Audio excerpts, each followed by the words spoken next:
And now I'm going to turn it over to Teriann Turner so she can tell you all the exciting things that she's been doing since coming on board in January.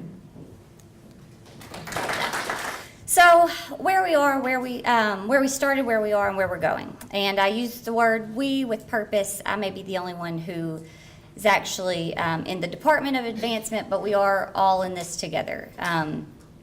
We all share pride and passion about ASU Newport and what we do here every day. Getting started. So we started with a very minimal historical data. There was a successful capital campaign in 2004 and another in 2008. From those two campaigns, we have two lists.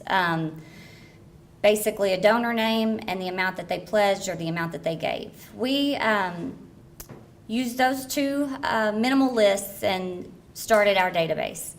We're using Talisma Fundraising, which is powered by Campus Management, as our database. We've used Dr. Massey's Christmas card list. Anytime I'm on a group email, I'm stealing those email addresses and adding to our contact base, basically. We have a profile for each of our contacts, and hopefully we'll continue to grow that to tell us a little bit about each of our contacts. The ability to know who their spouse is, how many children they have, if they've given in the past, what fund they prefer to give to.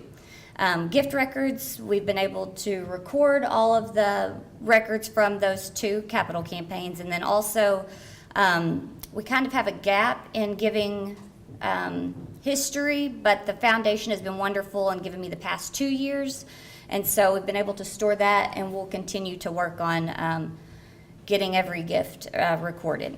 Report analysis, I was so excited just to be able to say report analysis in my presentation because I think it makes me sound really important, but aside from making me sound super important, it's a really cool feature to have for our database. It's going to allow us to pull so we can know that in Marktree, the majority of our donors are females ages 55 to 65.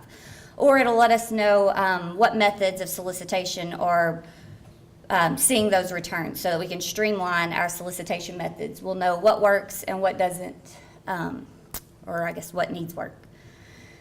Annual giving campaign. So when we started, there was no really active solicitation going on, no fundraising efforts. So we needed to start somewhere. So an annual giving campaign is kind of just our foundation. We're going to build that base. When you build a house, you don't start from the chimney and work your way down. You build a foundation and work your way up. In the beginning, it's going to be more about participants and less about that overall dollar amount. The main objectives, at least starting off, are going to be to just stimulate that regular giving, to put our face back out there, remind people we're out here doing great things, and we're in need of financial support. It'll allow us to form stronger donor relations. Once we've made that contact with people, we've got their information, they've given a $50 gift one time, we'll be able to work from that and really steward a relationship and eventually grow into our major gifts and our planned giving. And then the money from the annual giving or the annual fund will go to operational expenses. They'll go to the place with the biggest need. If it's scholarships, like Dr. Massey just mentioned, we've got a great need. Buildings, we're busting at the seams. So if it's buildings to keep up with our growing student population or programs, it'll certainly go there. Program equipment to make sure we're staying innovative and up to date with latest technology, training for faculty and staff. Within our annual fund, we have these levels of giving. So anybody who makes a gift to the ASUN annual fund is a member of the Friends Circle. The Friends Circle is comprised of these 5 levels. We established our first ever development board. So these individuals are passionate about ASU Newport. They're very involved in the community. They see what a difference we make in our communities and also in the lives of our students. They've agreed to be advocates for the college, friends of the college, supporters of the college. They've volunteered their time to help us grow and gain other supporters. I hope that you all would recognize at least one name from the list.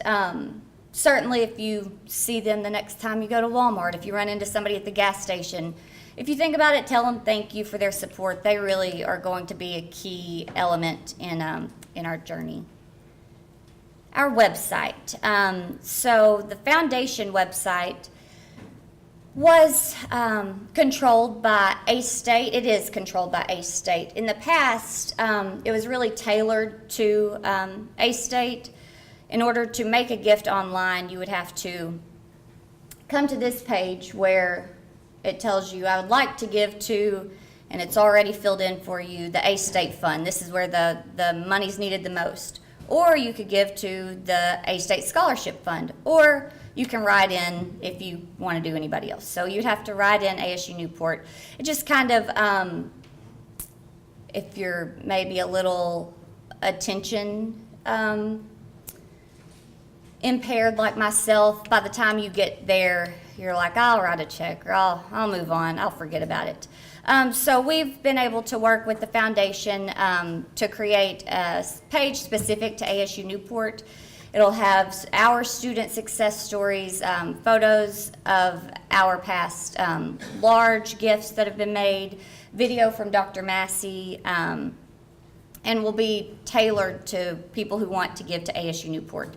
Within our own website, we haven't had the ability to give online at all. Chris Doyle was great and created a page to be the buffer so that now we will be able to, from our giving page, go feed directly into the foundation's page so that we will be able to do that going forward. Okay, this is the big one. Employee giving campaign.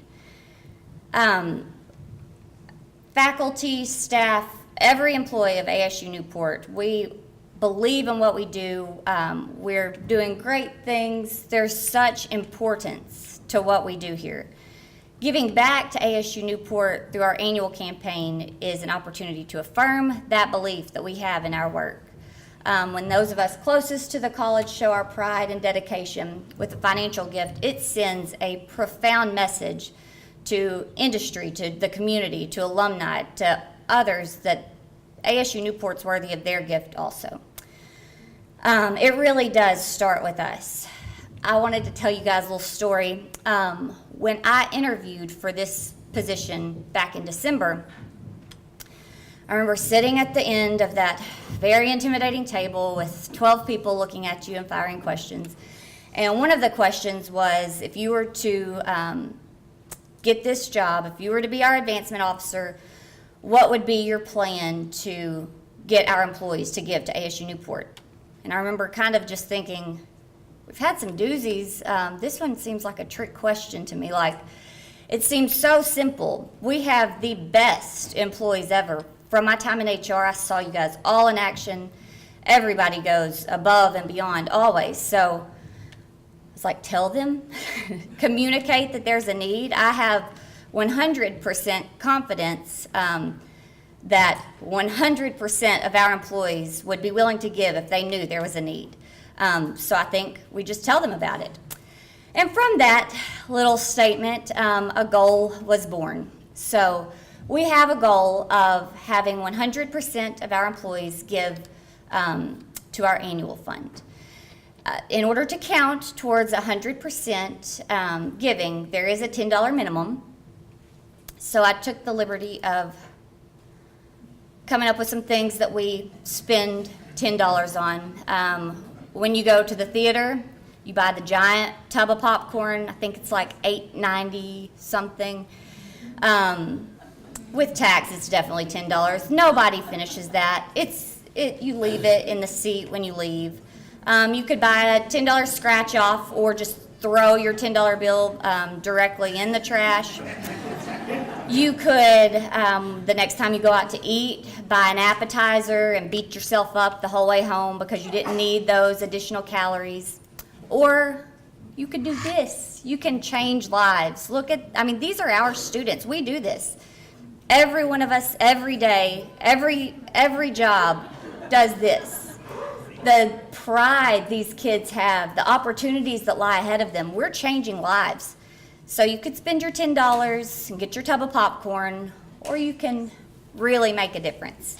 If this wasn't incentive enough, those glowing faces, we have one more big incentive. Our wonderful and I think fearless definitely is the word that applies in this particular situation. So our wonderful and fearless leader, Dr. Massey, has vowed that with 100% employee giving, Dr. Massey has vowed to twirl a flaming baton at our company picnic in May. So that's just the extra boost, right? I've already ordered that exact uniform, if you don't mind. I know that I have yes, I've already exceeded my time, but I'll be sending out communications later on this week, and then y'all get sick of me. I'll be sending out reminders and just updates where we stand, how far we have to go until our time comes in May. I'll have instructions how you can set up payroll deduction if you'd like to do that, checks payable, all that information I'll send out in emails. And then call me, come by and find me in White River Hall, come by and see me, or let me know and I'll come see you guys. Send an email. I'll be happy to talk with any of you guys. And that's it for me.